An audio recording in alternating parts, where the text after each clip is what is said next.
ആദ്യമായിട്ട് എത്തിയ സ്ഥലം എവിടെയായിരുന്നു? ആദ്യമായിട്ട് എത്തിയത് നാഗാലാൻഡിലായിരുന്നു. നാഗാലാൻഡില്.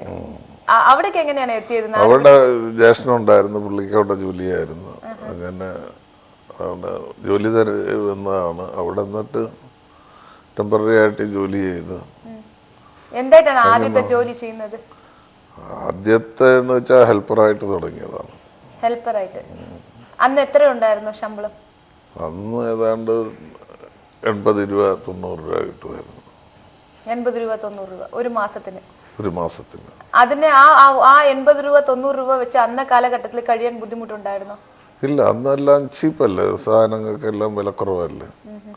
അരിക്കാണേലും എന്തിനാണേലും വിലക്കുറവാണ്. അന്ന് ഇത്രയും ബുദ്ധിമുട്ടുണ്ടായിരുന്നല്ലോ. പിന്നെ അച്ഛൻ ഒരു വൈദ്യനായിരുന്നു എന്ന് പറഞ്ഞു. അച്ഛൻ ഭയങ്കര പരോപകാരിയാണ് എന്നൊക്കെ പറയുന്നുണ്ടായി. അച്ഛനെന്ന് പറഞ്ഞു കഴിഞ്ഞാൽ സ്വന്തമായിട്ട് വിശന്നാലും പട്ടിണി ഇരുന്നാലും ശരി, പട്ടിണി കിടക്കുന്നവരെ കണ്ടു കഴിഞ്ഞാൽ പുള്ളിക്കാരന് അലിവ് തോന്നി കയ്യിലുള്ള എന്തും കൊടുക്കും. അത് വൈദ്യനായിരുന്നു. ചികിത്സിക്കാൻ പോകും. ചെല്ലുന്ന വീട്ടിൽ പട്ടിണിയാണെന്നുണ്ടെങ്കിൽ എവിടുന്നേലും കിട്ടിയ പൈസ അവിടെ കൊടുക്കും, മരുന്നും കൊടുക്കും. എന്നിട്ട് അടുത്ത വീട്ടിൽ പോകും. എന്തെങ്കിലും കിട്ടിയാൽ കൊണ്ടുവരും, ഇല്ലെങ്കിൽ ഞങ്ങളും പട്ടിണിയായിരുന്നു. പക്ഷെ ആ ഒരു കുടുംബത്തിൽ നിന്ന് വന്ന നിങ്ങൾക്ക് ഇത്രയും വലിയ ടാലന്റ് എവിടെ നിന്നാണ് കിട്ടുന്നത്? ടാലന്റ് എന്ന് പറഞ്ഞു കഴിഞ്ഞാൽ എൻ്റെ വിശ്വാസം മൊത്തം അച്ഛൻ ഈ സൽക്കർമ്മങ്ങളും സൽക്രിയയും ചെയ്ത് ഇതിന്റെ ഒരു ഇതാണെന്നാണ് എൻ്റെ വിശ്വാസം. ഇപ്പോഴും എൻ്റെ നന്മ, പുണ്യം. പട്ടിണി കിടക്കുന്നവർക്ക് സഹായിച്ചും അസുഖമായിട്ട് കിടക്കുന്നവർക്ക് മരുന്നും കൊടുത്ത് മക്കൾക്ക് കിട്ടിയെന്നുള്ളതാണ് എൻ്റെ വിശ്വാസം മൊത്തം. ഇല്ലെങ്കിൽ വീട്ടിലാണെങ്കിൽ ഒരു ബിസിനസിന്റെ യാതൊരു ആർക്കും ഒരു ഇതില്ല, അപരിചയമില്ല, മുൻപരിചയമില്ലാത്ത കുടുംബമാണ്. എനിക്ക് തന്നെ അറിയത്തില്ല ഇതിൽ അങ്ങനെ വന്നു. ബിക്കോസ് ഇന്ന് തന്നെ ഞാൻ സാറിനെ കാണുമ്പോൾ തന്നെ എനിക്ക് തോന്നുന്നുണ്ട് എല്ലാവരും ഹാർഡ് വർക്ക് ചെയ്യുന്നുണ്ട്, എല്ലാവരും ബിസിനസ് ചെയ്യുന്നുണ്ട്, അല്ലെങ്കിൽ ഫസ്റ്റ് ജനറേഷൻ ഓൺടർപ്രണറായി മാറിയ ഒത്തിരി ബിസിനസ് പീപ്പിൾ ഉണ്ട്.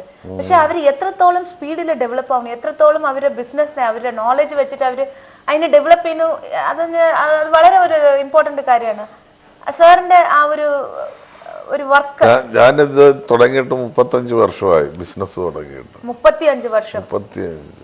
എൻ്റെ ഗ്രോത്ത് എന്ന് വെച്ചാൽ ഫാസ്റ്റ് അല്ല, സ്ലോ ആൻഡ് സ്റ്റഡി. പതുക്കെ പതുക്കെ മേലോട്ട് ഉയർത്തിക്കൊണ്ടുവന്ന ഒരു പ്രസ്ഥാനം. പെട്ടെന്ന് പൈസ ഉണ്ടാക്കണമെന്നുള്ള മെന്റാലിറ്റി ഇല്ല. നമ്മുടെ ആവശ്യത്തിന് കുറച്ച് പൈസ, നമുക്ക് അധികം ചെലവില്ല.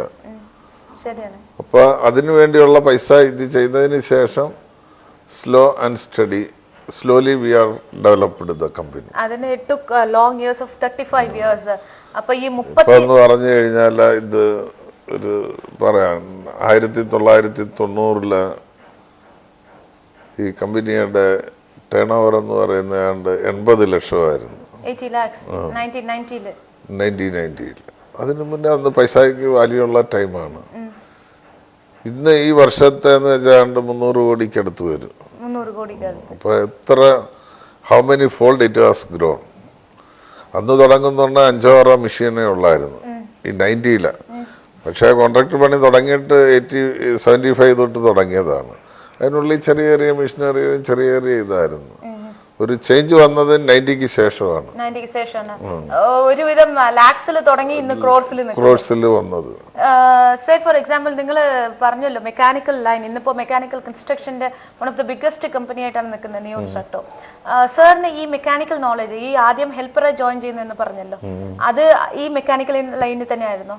മെക്കാനിക്കൽ ലൈനിലായിരുന്നു. സോ ആദ്യം തുടങ്ങുന്ന ജോലി തൊട്ട് ഇന്ന് വരെ.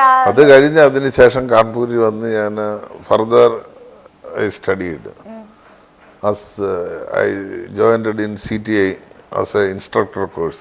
I see. Electrician trade illa instructor course പാസ്സായാണ് CTI. ഒരു വർഷത്തെ കോഴ്സാണ്. അങ്ങനെ കാൺപൂരിൽ വന്നതിന് ശേഷമാണ് കൂടുതൽ ഡെവലപ്മെന്റും കൂടുതൽ ഇൻഡസ്ട്രി എല്ലാം കാണാൻ തുടങ്ങിയത്. അങ്ങനെയാണ് ഇതൊരു കൺസ്ട്രക്ഷൻ കമ്പനിയിൽ പോയി അവിടെ ജോലിക്ക് കയറി. അങ്ങനെയാണ് ഈ കൺസ്ട്രക്ഷനിലേക്ക്. ഇല്ലെങ്കിൽ നേരത്തെ അവിടെ അറിയാനാണ്. തെർമൽ പവർ പ്ലാന്റ് ഉണ്ടാക്കുന്ന ഒരു പൻകി തെർമലില് ആദ്യം അവിടാണ് ജോലിക്ക് കയറുന്നത്. BHEL കാഷ്വൽ ലായിട്ട് ഭാരത് ഹെവി ഇലക്ട്രിക്കൽസിൽ BHEL. അങ്ങനെയാണ് ഇത് കൺസ്ട്രക്ഷന് വരുന്നത്. ഓക്കെ. അപ്പൊ ആ കൺസ്ട്രക്ഷൻ അന്നത്തെ കൺസ്ട്രക്ഷൻ കമ്പനി ആയിരുന്നു ലാർസൻ ടൂബ്രോ. ലാർസൻ ടൂബ്രോ വന്നിട്ട് അവിടെ ക്രെയിൻ കൊണ്ടുവന്ന് പ്ലാന്റ് ഉണ്ടാക്കുന്ന പവർ പ്ലാന്റ് ഉണ്ടായതെല്ലാം കണ്ട് അന്ന് എനിക്ക് 22 വയസ്സേ ഉള്ളു. ആ സമയത്തിന് മനസ്സിൽ കടന്നുകൂടി ഇത് നല്ലൊരു പരിപാടിയാണല്ലോ എന്നുള്ള വിഷൻ ഉണ്ടായിരുന്നു. എങ്ങനെയാണ് അപ്പൊ ആൾക്കാരും കോൺട്രാക്ടർമാരും എല്ലാം വരുന്നുണ്ട്. കോൺട്രാക്ടർമാർ വണ്ടിയിൽ വരുന്നു, പൈസ ഉണ്ട്, നല്ല ഡ്രസ്സും നല്ലപോലെ ജീവിക്കുന്നു. അതെല്ലാം കണ്ടിട്ട് ഒരു ആകാംക്ഷ എനിക്ക് എന്തുകൊണ്ടൊരു കോൺട്രാക്ടർ. ഇത് 73-74 അത് ക്ലിക്കായിട്ടാണ് എനിക്ക് ഇതുപോലൊരു കമ്പനി ഉണ്ടാക്കണം എന്നുള്ള എന്തോ ചെറുതായിട്ട് തോട്ട് വന്നത്.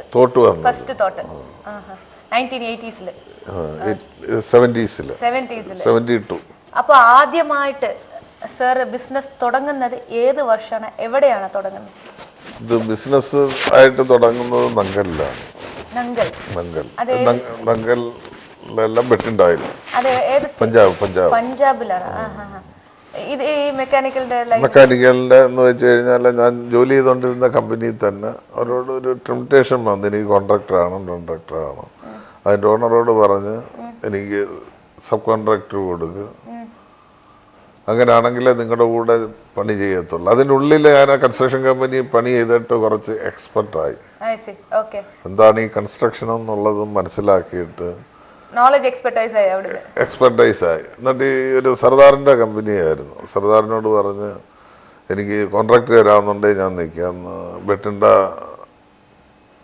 ഇത് ഫെർട്ടിലൈസർ പ്ലാന്റിലെ ബോയിലറിൻ്റെ പണി BHEL നിന്ന് എടുത്ത്. അതിനകത്ത് കുറച്ച് ESP എന്ന് പറയുന്ന ഒരു എക്യുപ്മെൻ്റ് ഉണ്ട്. ഇത് ഡസ്റ്റ് കളക്ഷൻ ചെയ്യുന്ന ഇത് ഇലക്ട്രോസ്റ്റാറ്റിക് പ്രസിപ്പിറ്റേറ്റർ. അപ്പോൾ സർക്കാർ പറഞ്ഞു അത് തന്നേക്കാണ്ട് 1200 ടൺ ഉണ്ട്. It was coming about 2.5 lakh. ഇതിൻ്റെ വാല്യുള്ള ജോബാണ് എടുത്തത്. 2.5 ലക്ഷം. അന്ന് സ്വർണത്തിന് എത്രയാണ് 300 രൂപ ഉള്ളൊരു പവന്, 250-300 രൂപ ഉള്ള ആ കാലഘട്ടത്തിലാണ്. അപ്പൊ ഈ 2.5 ലക്ഷം എന്ന് പറയുന്ന ഒരു നല്ല വലിയ എമൗണ്ട് ആണ്. അങ്ങനെ എടുത്ത് അന്ന് ലേബർക്ക് 3-4 രൂപയൊക്കെ ഉള്ള ശമ്പളം എടുത്ത് അങ്ങനെ കോൺട്രാക്ട് എടുത്ത് അതിൽ നിന്ന് 3000 രൂപ 4000 രൂപ മാസം വരുമാനം വരാൻ തുടങ്ങി. അങ്ങനെ ഇൻസ്പിറേഷനായി. അന്നൊരു എഞ്ചിനീയർക്കൊക്കെ 500-400 രൂപയൊക്കെ ശമ്പളം കിട്ടത്തുള്ളൂ. ഈ 10,000-3000 രൂപ വരെ മാസം ശമ്പളം കൊടുത്തിട്ട് പ്രോഫിറ്റ് വരുവാന്ന് വെച്ചാൽ അങ്ങനെ ഇൻട്രസ്റ്റ് കൂടി. അങ്ങനെയാണ് ഈ ലൈനിലോട്ട് പിന്നെ ഫ്ലറിഷ് ചെയ്ത് പോയത്.